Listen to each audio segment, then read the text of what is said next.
ত্রয়োদশ জাতীয় সংসদ নির্বাচনের ভোট গণনা শেষে ভোলার 4টি আসনের ফল ঘোষণা হয়েছে। জেলার 525টি ভোট কেন্দ্রে মোট ভোটার 16,70,709 জন, যার মধ্যে ভোট পড়েছে 49%।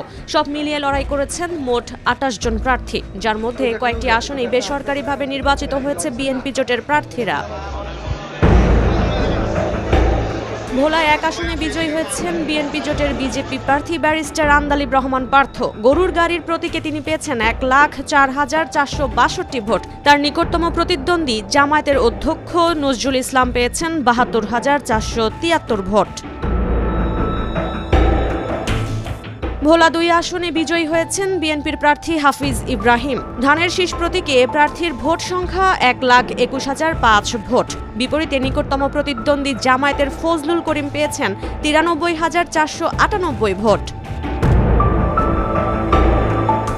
ভোলা 3 আসনে বিজয়ী হয়েছেন বিএনপি স্থায়ী কমিটির সদস্য ও অন্যতম হেভিওয়েট প্রার্থী মেজর অবসরপ্রাপ্ত হাফিজউদ্দিন আহমেদ। ধানের শীষ প্রতীকে তিনি পেয়েছেন 1,51,774 ভোট। তার নিকটতম প্রতিদ্বন্দ্বী জামায়াত সমর্থিত বিডিএফ প্রার্থী নেজামুল হক পেয়েছেন 55,660 ভোট। অন্যদিকে ভোলা 4 আসনে বিজয়ী হয়েছেন বিএনপির নুরুল ইসলাম নয়ন। ধানের শীষ প্রতীকে তিনি পেয়েছেন 1,90,005 ভোট। তার নিকটতম প্রতিদ্বন্দ্বী জামায়াত প্রার্থী মোস্তফা কামাল পেয়েছেন 82,398 ভোট।